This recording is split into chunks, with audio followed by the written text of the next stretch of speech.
Sallallahu ala Muhammad, sallallahu alaihi wasallam, sallallahu ala Muhammad, sallallahu alaihi wasallam. Assalamualaikum warahmatullahi wabarakatuh.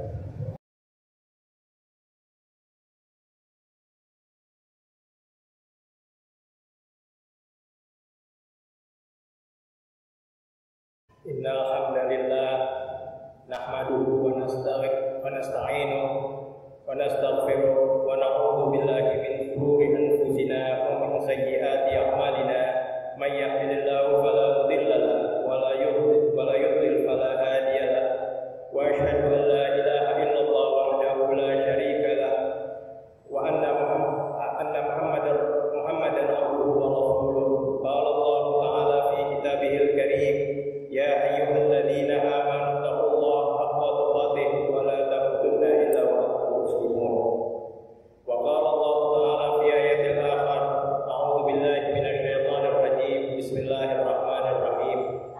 Ya ayyuhalladzina amanu kutiba 'alaikumus shiyam kama kutiba 'alal ladzina min qablikum la'allakum tattaqun ayyaman ma'dudat. Alhamdulillah, segala puji bagi Allah Subhanahu wa taala atas segala karunia yang diberikan kepada kita, yang atas izinnya kita bersama-sama diberi kesempatan untuk kembali bertemu di hari yang mulia ini, untuk bersama menjalankan ibadah salat di hari Jumat yang mulia. Salawat dan salam kita curahkan kepada baginda Nabi besar Muhammad sallallahu alaihi wasallam beserta keluarga, sahabat serta para pengikutnya hingga akhir zaman, yang melalui risalah kenabian beliau kita dapat terbebas dari kegelapan dan kebodohan, serta insya Allah memperoleh hidayah hingga akhir hayat dan beroleh syafaat beliau di akhirat kelak.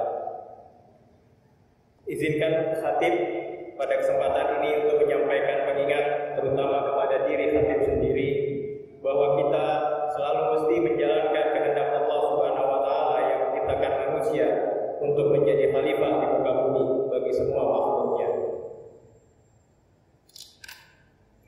Pada kesempatan kali ini, khatib akan menyampaikan khutbah dengan tema puasa dan esensi waktu dalam perspektif sains modern.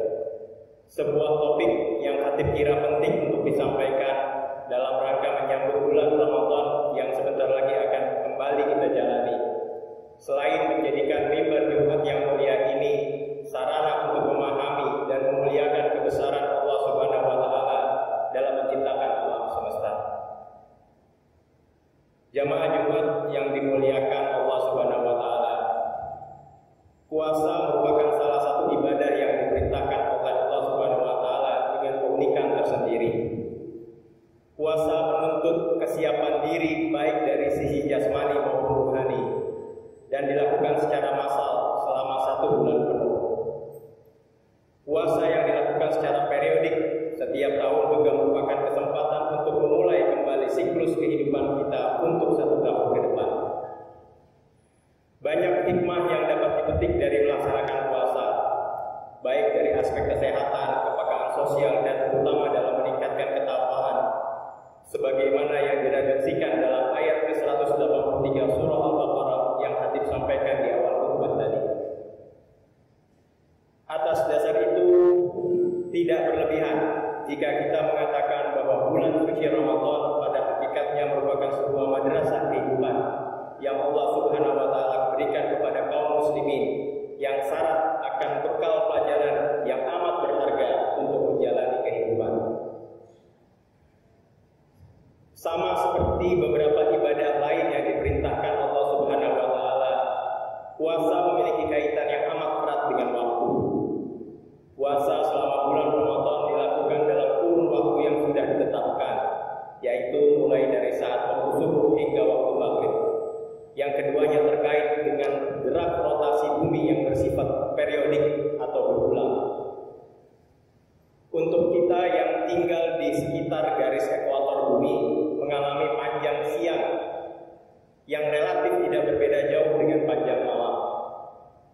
Sementara untuk mereka yang tinggal di bagian utara dan selatan bumi, seringkali mengalami perbedaan yang signifikan antara panjang keduanya, sehingga berkonsekuensi pada perbedaan panjang waktu berpuasa.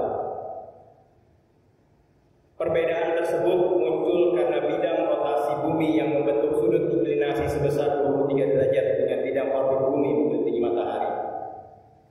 Menarik untuk kita pikirkan bersama, mengapa Allah Subhanahu wa Ta'ala menggunakan waktu yang mengacu pada gerakan-gerakan periodik benda langit sebagai sebuah parameter utama dalam kaitannya dengan berbagai pelaksanaan ibadah, dan dalam hal ibadah puasa menggunakan acuan gerakan berulang rotasi bumi dalam pelaksanaannya, sementara untuk penetapan waktu bulan Ramadan menggunakan gerakan berulang siklus rotasi bulan dalam orbit bumi.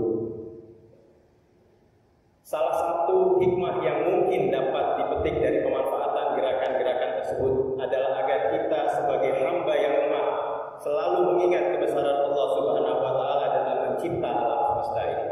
Allahu Akbar. Mungkin bagi sementara kita, waktu sudah dianggap sebagai fenomena biasa sehari-hari, sehingga tidak banyak yang memikirkan hakikatnya. Tetapi lain halnya dengan sains, fisika khususnya, waktu merupakan kuantitas yang amat fundamental yang hingga saat ini tetap merupakan misteri yang tidak terpecahkan. Jamaah Jumat yang dimuliakan Allah Subhanahu wa Ta'ala, secara praktis sains membagi alam ini menjadi 3 kategori skala. Pertama adalah skala mikroskopik yang terdiri dari atas berbagai objek teramat kecil, mulai dari zarah seperti elektron hingga objek seperti molekul kompleks berukuran sekitar puluhan nanometer. Kedua adalah skala mesoskopik yang merupakan kelanjutan dari skala mikroskopik dan meliputi sistem kompleks mulai dari yang berukuran relatif besar seperti sel di dalam organisme hidup hingga objek seukuran bumi.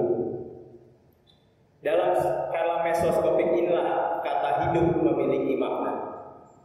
Selanjutnya yang ketiga adalah skala makroskopik yang meliputi bumi hingga alam semesta yang memiliki ukuran berorder 100 triliun meter. Waktu pada hakikatnya merupakan kuantitas yang dikaitkan dengan perubahan keadaan objek atau benda dan menjadi dasar penjelasan mekanisme sebab akibat yang dialami oleh objek tersebut. Untuk ketiga skala yang telah Khatib sebutkan tadi, yaitu skala mikroskopik, mesoskopik, dan makroskopik, fenomena waktu dipahami secara berbeda-beda. Untuk skala mesoskopik, kehadiran waktu dikaitkan dengan sunnah Allah yang tertuang dalam hukum kedua termodinamika yang menjadi acuan dalam menentukan mana proses-proses fisika yang dibolehkan dan mana yang tidak diperbolehkan. Dalam hukum kedua termodinamika tersebut dinyatakan bahwa semua proses yang berlangsung secara spontan harus selalu menuju ke tidak teraturan semesta. Sebagai contoh, proses mencairnya es yang memiliki struktur yang relatif teratur menjadi air yang relatif tidak memiliki struktur, yang relatif memiliki struktur yang kurang teratur, merupakan salah satu contoh proses spontan yang dimaksud oleh hukum kedua termodinamika. Kita tidak pernah melihat bahwa dalam kondisi yang sama air secara spontan berubah menjadi es, kecuali melakukan usaha untuk menurunkan suhunya. Perubahan spontan keadaan sebuah objek yang selalu menuju pada ketidakteraturan semesta tersebut menunjukkan bahwa fenomena laju perubahan waktu yang menggambarkan perubahan tersebut selalu berubah menuju ke masa depan. Gejala yang diamati dalam skala ini menunjukkan bahwa waktu tidak dapat berjalan ke masa lalu, atau dengan kata lain, tidak ada kemungkinan bagi kita untuk kembali ke masa lalu. Secara praktis, hal ini dapat kita buktikan secara sederhana melalui kenyataan bahwa kita sebagai manusia hanya memiliki ingatan tentang masa lalu, tetapi tidak punya ingatan mengenai masa depan. Jamaah Jumat yang dimuliakan Allah Subhanahu wa taala, untuk skala makroskopik, yaitu skala yang terkait dengan struktur teramat besar alam semesta, orang saat ini telah memahami dengan baik bahwa laju perubahan waktu tidak sama di setiap titik di alam semesta ini. Laju perubahan waktu di permukaan bumi berbeda dengan laju perubahan waktu di luar angkasa yang tidak ada gravitasi atau gaya berat. Objek yang bergerak relatif satu sama lain juga mengalami perbedaan laju perubahan waktu. Pada skala ini, waktu merupakan kuantitas yang relatif antara satu pengamat dengan pengamat lainnya, bergantung pada posisi pengamat terhadap objek langit yang memiliki massa yang sangat besar, selain dari pola gerak si pengamat sendiri. Semakin dekat dengan benda langit seperti bintang, maka laju perubahan waktu semakin melambat. Bahkan untuk objek langit seperti lubang hitam atau black hole yang massanya teramat sangat besar, waktu praktis berhenti pada horizon cakrabalanya. Demikian juga semakin cepat sebuah objek bergerak relatif, semakin lambat pula laju perubahan waktu. Saat ini fenomena laju perubahan waktu yang berbeda tersebut sudah menjadi fakta ilmiah yang tak terbantahkan melalui berbagai hasil pengamatan yang telah dilakukan. Menarik untuk kita kembali mengingat bahwa terkait fenomena waktu yang relatif tersebut, Al-Quran secara gamblang telah menginformasikannya 1400 tahun yang lalu, sebagaimana diredaksikan dalam surah As-Sajdah ayat kelima yang berbunyi, Dia, Allah Subhanahu wa taala, mengatur urusan dari langit ke bumi, kemudian urusan itu naik kepadanya dalam satu hari yang kadarnya adalah 1000 tahun menurut perhitungan. Dan juga di ayat keempat surah Al-Ma'arij yang berbunyi, malaikat-malaikat dan Jibril naik menghadap kepada Allah Subhanahu wa taala yang dalam sehari yang kadarnya 50.000 tahun. Jamaah Jumat yang dimuliakan Allah Subhanahu wa taala, berbeda dengan realita waktu pada skala mesoskopik dan makroskopik yang erat dengan hubungan sebab akibat pada berbagai proses yang teramati, pada skala mikroskopik yang berukuran 1/miliar triliun meter, hubungan sebab akibat dapat terlanggar. Makna waktu sebagai parameter yang menggambarkan hubungan sebab akibat tidak lagi dapat dipahami berdasarkan pengalaman intuitif kita. Berbagai hasil eksperimen menunjukkan bahwa pemahaman dan pengalaman mesoskopik orang terhadap waktu memaksa kita untuk meyakini bahwa dalam dunia mikroskopik, objek relik seperti elektron dapat saja berada pada beberapa tempat dalam waktu yang bersamaan. Atau dua elektron dapat berkomunikasi secara instan tanpa jeda waktu melalui mekanisme yang lazim dikenal sebagai keterbelitan kuantum atau quantum entanglement. Waktu dalam skala mikroskopik tidak lain hanyalah sekedar parameter yang dipaksakan masuk agar orang dapat membuat gambaran sesuai dengan pengalaman intuitifnya dan bersifat prediktif terkait proses di dunia mikroskopik. Pada skala ini, Allah Subhanahu wa taala tampak menyimpan rahasianya mengenai bagaimana alam semesta ini bekerja, yang tidak diberikan pengetahuan tentangnya kecuali sedikit saja. Terkait pemahaman orang yang amat terbatas mengenai fenomena di dunia mikroskopik, terutama dalam kaitannya dengan fenomena waktu, Khatib pribadi menduga hal tersebut menunjukkan bahwa pada skala ini Allah Subhanahu wa taala menentukan sendiri kehendaknya atas sebuah kejadian di dunia mikroskopik yang tentunya memiliki dampak di dunia mesoskopik dan makroskopik. Sehingga hal-hal yang menurut pandangan orang mustahil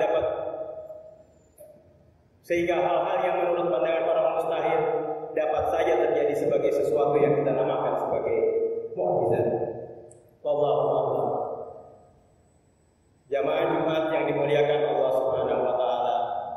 Kembali kepada bahasan mengenai puasa Ramadan yang sebentar lagi insyaallah akan kita laksanakan bersama. Fakta bahwa waktu merupakan sebuah fenomena yang selalu menuju ke masa depan dan tidak ada sunnatullah dalam skala mesoskopik yang membolehkan kita kembali ke masa lalu, maka mungkin kita dapat memahami dengan baik mengapa di dalam surah Al-Asr Allah Subhanahu wa taala bersumpah dengan waktu yang selalu menuju ke masa depan dan tidak dapat kembali ke masa lalu untuk mengingatkan bahwa kita akan selalu dalam keadaan merugi apabila tidak melakukan amal saleh, serta selalu mengingatkan satu sama lain dalam kebenaran dan dalam kesabaran.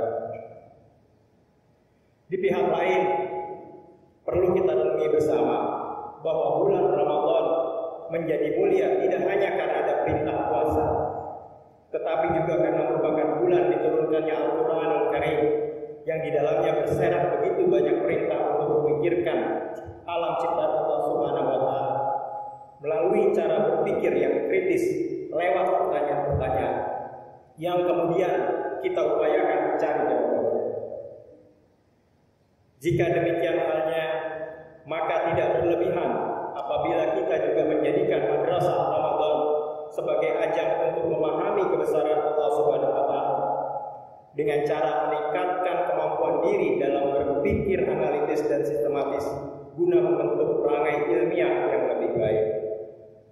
Kegiatan-kegiatan seperti itu sudah semestinya juga dipandang sebagai salah satu bentuk ibadah yang disukai Allah Subhanahu wa taala untuk kita lakukan selama bulan Ramadan. Kita harus secara positif memandang bahwa kegiatan-kegiatan ilmiah sebagai sebuah amal saleh yang dimaksud di dalam surah Al-Asr dan juga diredaksikan di ayat-ayat lainnya, serta berguna untuk menunjang fungsi kita sebagai wakil Allah Subhanahu wa taala di muka bumi yang membawa rahmat kepada semua. Amal saleh yang pada gilirannya mengantarkan kita pada kesimpulan Rabbana ma khalaqta hadza batila. Kesimpulan bahwa Allah Subhanahu wa taala tidak menciptakan segala sesuatu dengan sia-sia. Termasuk menciptakan waktu yang berdasarkan pemahaman orang saat ini memiliki karakteristik yang berbeda-beda untuk setiap skala. Allahu a'lam bishawab. Barakallahu ya wa lakum fil Qur'anil 'azim wa nafa'ani wa iyyakum bima fihi minal ayati wa dzikril hakim wa innahu was-sami'ul 'alim.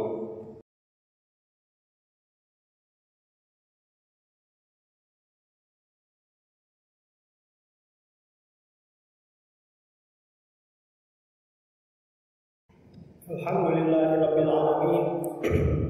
Wa bihi nasta'in 'ala umuri dunya waddin. Asyhadu an la ilaha illallah wahdahu la syarika lahu wa asyhadu anna Muhammadan abduhu wa rasuluh. Allahumma shalli 'ala sayyidina Muhammadin wa 'ala alihi wa ashabihi ajma'in wa man tabi'ahum bi ihsanin ila yaumiddin. Amma ba'du. Fa ya ibadallah, usikum wa nafsi bi taqwallah faqad fazal muttaqun. Wa qala Allah ta'ala inna Allah wa malaikatahu yusholluna 'alan nabi ya ayyuhalladzina amanu shallu 'alaihi wa sallimu taslima. Allahumma shalli 'ala sayyidina Muhammadin sallallahu alaihi wasallam wa 'ala ali sayyidina Muhammad warḍa 'anna ma'ahum bi rahmatika ya arhamar rahimin. Allahumma ighfir ummati sayyidina Muhammad. Allahumma arham ummata sayyidina Muhammad. Allahumma astur ummata sayyidina Muhammad. Allahumma jbur ummata sayyidina Muhammad. Allahumma aslih ummata sayyidina Muhammad. Allahumma afi ummata sayyidina Muhammad. Allahumma ighfir ummata sayyidina Muhammad. Allahumma arham ummata sayyidina Muhammad rahmatan 'ammatan ya rabbal alamin. Allahumma ighfir li ummati sayyidina Muhammad maghfiratan 'ammatan ya rabbal alamin. Allahumma fajrij an ummati sayyidina Muhammad farjan ajilan ya rabbal alamin. Rabbana atina fid dunya hasanah wa fil akhirati hasanah wa qina adzabannar. Rabbana zalamna anfusana wa in lam taghfir lana wa tarhamna lanakunanna minal khasirin. Ibadallah, innallaha ya'muruna bil 'adli wal ihsani wa ita'i dzil qurba wa yanha 'anil fahsya'i wal munkari wal baghi